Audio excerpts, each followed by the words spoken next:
Questão de número 5. TRT da Primeira Região, Rio de Janeiro, CESP 2008. Em relação ao Poder Legislativo, assinale a opção correta. Letra A. Compete ao Congresso Nacional fixar o subsídio dos ministros de Estado, não havendo necessidade de que a norma seja sancionada pelo Presidente da República. E aí? Olha só, compete ao Congresso Nacional fixar o subsídio dos ministros de Estado, não havendo necessidade de que a norma seja sancionada pelo Presidente da República. Certíssima questão. É da competência exclusiva do Congresso Nacional, ó. Artigo 49, ó. É da competência exclusiva do Congresso Nacional. Inciso 8. Fixar o subsídio do presidente, vice-presidente da República e dos ministros de Estado. Peraí, professor. Quer dizer que não é um projeto de lei? Não. Projeto de lei é para fixar o subsídio dos ministros do Supremo. Aí eu tenho que lembrar que vai ter que ter sanção do presidente da República. Ó. Sempre comparem o seguinte, ó. Olha só o artigo 48, inciso 15. Artigo 48, inciso 15 da CF 88. Ó. Deixa eu voltar aqui para mim, ó, porque esse assunto aqui é um assunto importante. Essa bateria tá excelente, tá? Tá muito boa essa bateria aí de questões, ó. Vamos lá. 48, ó. Cabe ao Congresso Nacional, com a sanção do Presidente da República, dispor sobre todas as matérias de competência da União, especialmente sobre 15, ó, fixação do subsídio dos ministros do Supremo Tribunal Federal, observadas as ressalvas lá da Constituição, ok? Então, quem que fixa o subsídio dos ministros do STF? Congresso, mas através de uma lei que teve sanção do presidente, beleza? Tranquilo. 49. É da competência exclusiva do Congresso Nacional. Inciso 7, ó. Depois eu vou para o 8, ó. 7. Fixar idêntico subsídio para deputados federais e senadores, observadas as ressalvas da Constituição. Tá? Então, ó, quem que fixa o subsídio de deputados e senadores? O próprio Congresso. Idêntico subsídio para deputados e senadores. Não pode ter hierarquia, né? É por isso que eu tenho idênticos subsídios ali. Já repararam que o Palácio do Congresso Nacional, ele tem Senado e Câmara dos Deputados no mesmo plano? O que isso significa na arquitetura do Niemeyer, tá? Não existe hierarquia entre as casas legislativas. O Senado não é maior que a Câmara não é maior que o Senado. Você consegue ver isso na arquitetura do Palácio do Congresso Nacional. Tá? A abóboda para cima é quem? A Câmara dos Deputados. Porque a Câmara dos Deputados representa o povo e está aberta às ideias do povo. Entenderam? Ah, por que a abóbada do Senado é para baixo? Porque o Senado, inclusive isso tem reflexo no mandato do senador, que é de 8 anos, é uma casa, né, mais conservadora, que vai cortar os excessos, tá, da Câmara, que é muito popular, muito, né, emocional. Então percebam, abóbada para cima, Câmara dos Deputados, abóbada para baixo, Senado Federal. Por isso, ó, por essa razão, né, em razão de, em regra, o Senado ser a casa revisora, uma casa que tem que ter mais estabilidade e ter menos influência do calor e das emoções do povo, por isso que o mandato do senador é de 8 anos. Já pararam para pensar? Por que o mandato do deputado federal é de 4 e o do senador, né, é de 8 anos, estava fazendo 9 aqui, 8 anos, tá? Enfim, né? Então eu tenho justamente aí essa explicação, essa justificativa. Eu preciso ter mais estabilidade no Senado.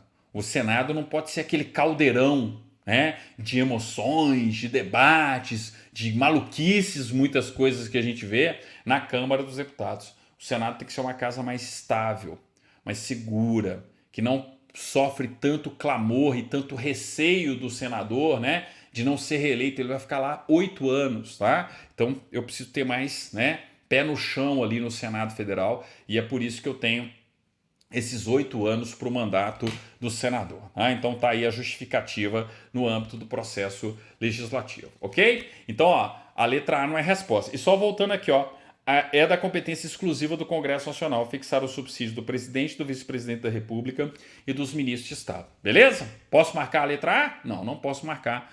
Aliás, posso marcar, tá querendo a correta, né? Aqui, ó. A. Compete ao Congresso Nacional fixar o subsídio dos ministros de Estado, não havendo necessidade que a norma seja sancionada pelo presidente da República.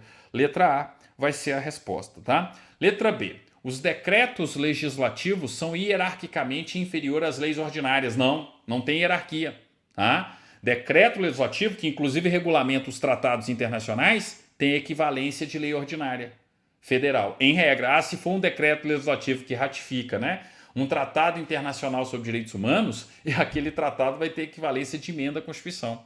Então, os decretos legislativos são hierarquicamente inferiores às leis ordinárias? Não, não tem essa hierarquia.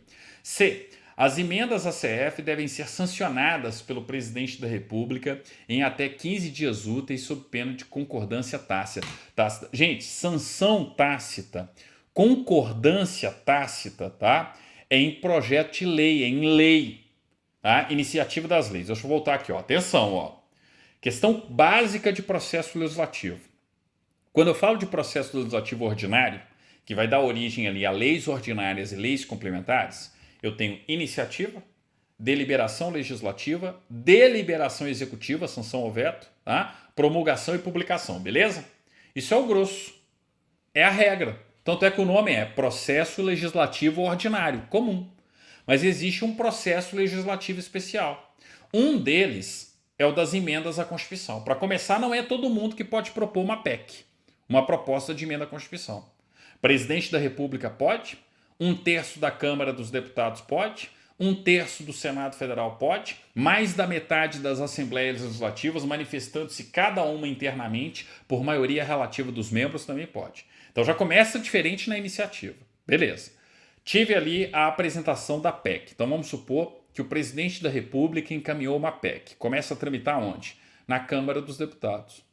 Para ser aprovada na Câmara, 2 turnos, 3/5, né? 2 turnos, 3/5, beleza? Então percebam que a maioria já é diferente.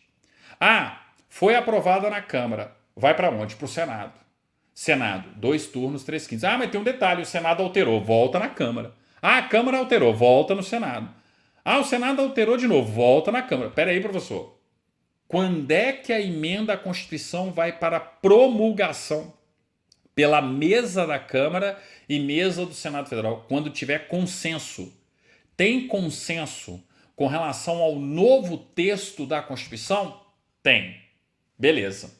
Aprovei, consenso, as duas casas de acordo, inclusive com relação ao texto final. Aí a emenda à Constituição vai ser promulgada pela mesa da Câmara e pela mesa do Senado. Inclusive, uma das provas do consenso é a promulgação pelas duas mesas. Mesa da Câmara e do Senado, e não a mesa do Congresso, tá? Promulgação pela mesa da Câmara e pela mesa do Senado Federal. É para provar que teve consenso. As casas do Congresso Nacional, elas estão de acordo com relação ao novo texto da Constituição. E depois publica. Peraí, professor, então não tem sanção ou veto de proposta de emenda à Constituição. Exatamente. O máximo que o presidente da República consegue numa PEC é apresentar a PEC, é ter a iniciativa da PEC. E depois você não presta atenção em quem você vota para o Senado, em quem você vota, né, para deputado federal. Fica só preocupado com quem está na chefia do Poder Executivo, achando que quem está na chefia do Poder Executivo vai conseguir governar sozinho, numa nova política, sem, né, a articulação com o Congresso Nacional. O mais importante da atividade legislativa, política, está onde? No Congresso Nacional. Quem tem a função típica de legislar é o Congresso, é o Poder Legislativo. Tá? Uma prova disso é que o máximo que o presidente da República consegue fazer numa emenda à Constituição é apresentar a PEC. Depois ele não dá mais pitaco. Quem decide o texto da PEC, quem vai inclusive promulgar a respectiva emenda à Constituição, é a mesa da Câmara e a mesa do Senado, para depois a gente ter a publicação. O que não pode acontecer, gente, é politicagem, é articulação política debaixo dos panos, entenderam? De forma obscura, né? Com a galera ali que está lá no Congresso, no Centrão, há não sei quantos anos, tá?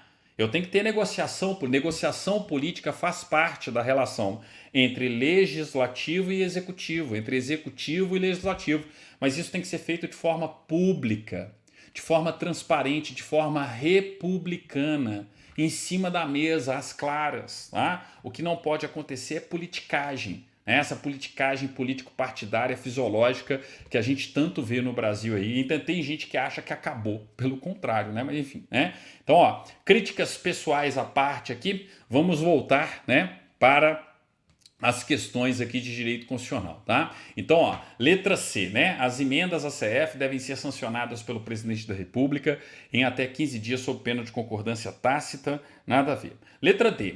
Para a participação popular no processo legislativo, quando relativa à apresentação de proposta de emenda à CF, para começar, não tem emenda, não tem iniciativa popular para PEC, tá? Ó, atenção, ó, já tem um erro grotesco na letra D. Para a participação popular no processo legislativo. Ok, existe iniciativa popular. Beleza. Quando relativa à apresentação de PEC, de proposta de emenda à Constituição. Mentira. Não tem iniciativa popular para PEC. A iniciativa popular é só de projeto de lei.